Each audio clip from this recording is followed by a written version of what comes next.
So ఇంకొకటి కవిత జనం బాట అని ఒక ప్రోగ్రామ్ పెట్టారు ఆవిడ 40 రోజుల పాటు మొత్తం రాష్ట్రం అంతా తిరిగి మీటింగ్లు పెట్టి తర్వాత పార్టీ పెట్టాలన్నా వద్దా ఏం చేయాలన్న దాని మీద కార్యాచరణ రూపొందిస్తారట. ఫస్ట్ జనం బాట చెప్పేది ఆమె మీరు చెప్పండి దీని మీద ఏమంటారు మీరు? ఫామ్ హౌస్ చుట్టూ దయ్యాలు తిరుగుతున్నాయి. ఎక్కడ ఫామ్ హౌస్? ఏ farm house? KCR farm house. Okay. ఎందుకంటే చచ్చిపోయిన వాళ్ళందరూ తెలంగాణకు చచ్చిపోయిన వాళ్ళందరూ ఎక్కడ బాయ్ మా అవసరాలు ఎక్కడ బాయ్ మా హక్కులు ఎక్కడ బాయ్యామని విన్నావా? నేను కవితకి చెప్తున్నా. నేను ఫస్ట్ నీ ఫామ్ హౌస్ బాడబట్టు, ఫామ్ హౌస్ బాడబట్టు.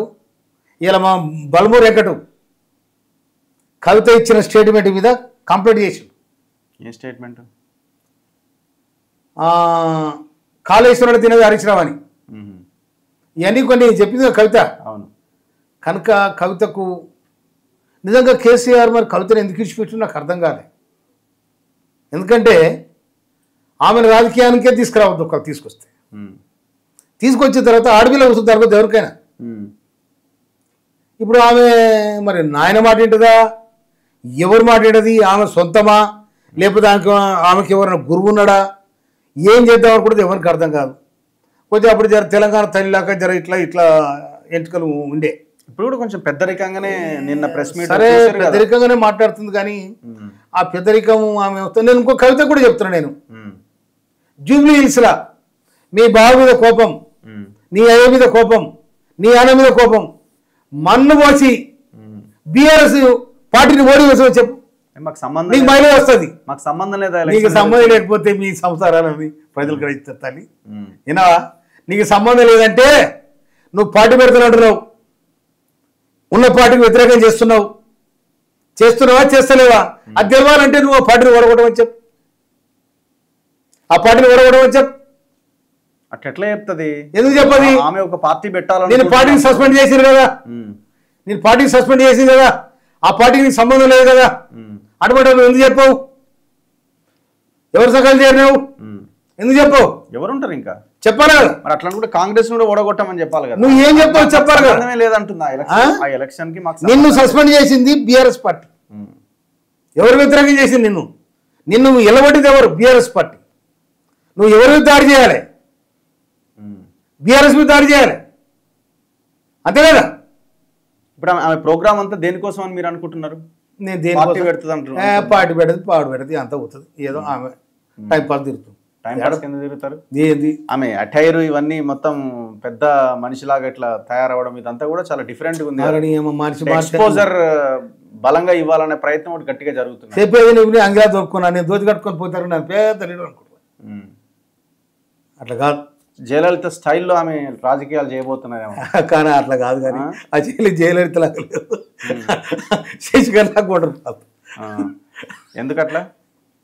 అది లోకం ఇప్పుడు ప్రజల ఆలోచన విధానాన్ని. క్షమాపణ కూడా చెప్పింది. అమరవీరులకు అన్యాయం జరిగింది, మా లాస్ట్ 10 years నుంచి ఉద్యమకారులకు అన్యాయం జరిగింది, వాళ్ళందరికీ మేము క్షమాపణ చెప్తున్నా ఫస్ట్ అని స్టార్ట్ చేసింది. ఆ గన్ పార్క్ దగ్గర వెళ్ళే స్టార్టింగ్.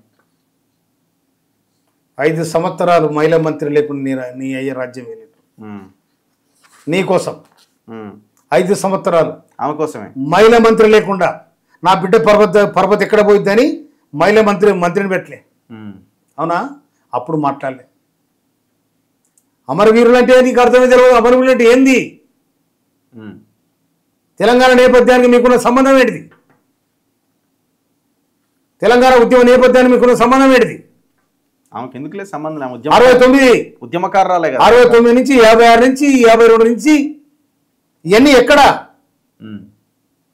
ఎంతోమంది అమరవీరుల త్యాగపరం తెలంగాణ వచ్చి సోనియా గాంధీ ఇచ్చింది తప్ప, లేకపోతే మీరు తెచ్చింది కాదు, మీరు ఇచ్చింది కాదు.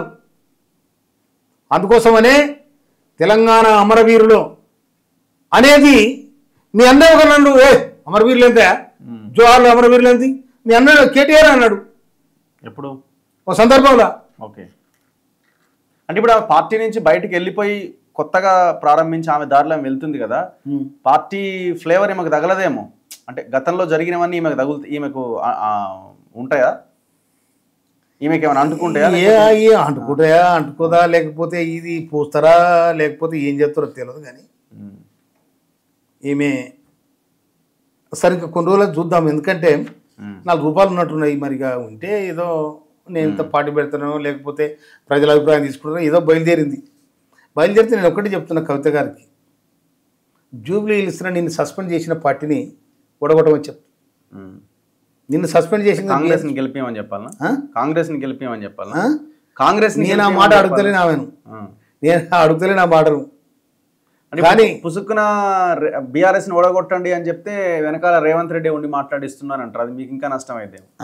వెనకాల రేవంత్ రెడ్డి ఉండి మాట్లాడిస్తున్నాను కూడా స్టార్ట్ చేస్తారు. బీఆర్ఎస్ నీకు అన్యాయం చేసింది రేవంత్ రెడ్డి కాదు కదా, నిన్ను రేవంత్ రెడ్డి పార్టీలోకి వెళ్ళి సస్పెండ్ చేసింది నిన్నుగా రేవంత్ రెడ్డి గారు కదా, కాంగ్రెస్లో లేవు కదా నువ్వు.